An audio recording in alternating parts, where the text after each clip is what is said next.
présent, elle m'appelle Camille, j'ai 10 ans, et je vais le répéter encore une fois. Ça va, Max? Ouais. Eh ben moi, ça va pas. Je suis fâchée contre mon père, parce qu'il a fait une chose horrible, immonde. Il a tué tous nos petits chatons. Que c'était moi qui voulais les tuer. En plus, j'étais à la maison et je devais garder papa et mamie. Alors là, il y a ma mère qui m'appelle et elle me dit « Alors, ils vont bien les petits chatons ?» Bah là, j'étais obligée de lui répondre « Ils sont tous morts !» Alors là, elle me dit « Oh, mais t'aurais pu me dire ça plus doucement en commençant par « Il se promenait sur le balcon. » Oh, c'est pas grave. Sinon, elle va bien, mamie? Et là, je lui ai répondu « Elle se promenait sur le balcon. » Et ma mère était super fâchée contre mon père. Alors mon père essaye de tout faire pour revenir à la maison. Déjà l'autre fois, je l'ai surpris en train de marcher sur les mains. Il était comme ça. Alors moi je lui demande « Mais qu'est-ce que tu fais, papa ?» Bah lui il me répond « C'est à cause de ta mère, parce qu'elle m'a dit que je devais pas mettre un pied dans la maison. » Alors là, j'ai compris que mon père était très très bête. Aussi bête que les gens qui font des blagues pourries. Je sais pas si vous avez remarqué, mais dès que t'as une nouvelle coiffure, il y a toujours quelqu'un pour te dire une blague pourrie. Du genre, t'es allé chez le coiffeur? Et ben faut que t'y retournes. Ou l'inverse quand t'as les cheveux trop longs. Donc ça donne, oh t'as me dossier touffe aujourd'hui. Ton coiffeur il est en prison? Mais comment t'as deviné? Mais bon, il y en a, ils cherchent.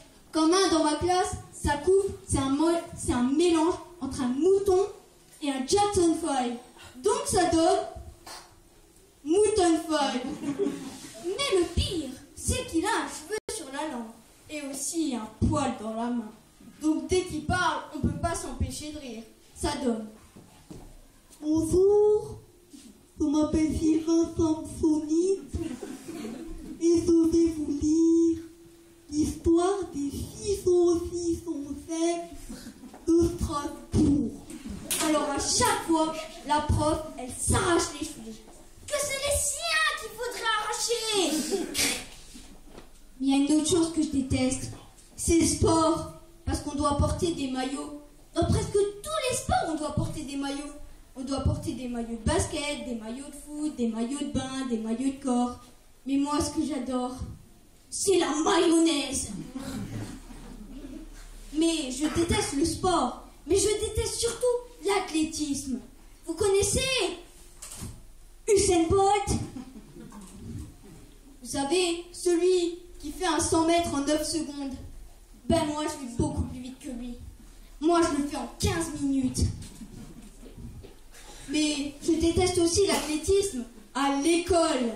Parce que dès que tu rentres dans la salle, il faut déjà que tu fasses un échauffement de 10 tours du terrain en courant. Alors moi, dès que je vois le prof, je m'approche de lui discrètement et je simule la chute. Ah, je me suis cassé le genou. Ah, je vais mourir. Et là, je dis n'importe quoi. En fait, j'ai ça depuis ma tendre enfance. En fait, j'ai un déplacement collatéral du fémur cagé de façon intrinsèque sur la cornée de mon œil, ce qui provoque logiquement un déséquilibre pulmonaire, ce qui m'empêche de pratiquer toute activité sportive en dehors des échecs. Voilà. Et je ferai mieux de rentrer à la maison. Quoi? Le fémur et les poumons ne sont pas reliés entre eux? Ce n'est pas vrai. Et je vais vous le prouver tout de suite.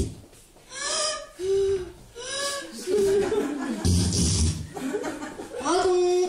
Quoi? Si je continue, vous allez appeler mes parents? Oh, ça va beaucoup mieux. Donc, j'ai plus jamais fait de chute. Mais le prof a quand même appelé mon père. Et mon père m'attendait à la maison. Donc, dès que je suis rentrée, il m'a dit « Oh, c'est signé, tu pourras plus faire de chute maintenant !» Alors, je suis bien embêtée pour finir mon sketch. Mais je vais lui désobéir. Je vais vous faire une chute. Une chute de cheveux, bien sûr.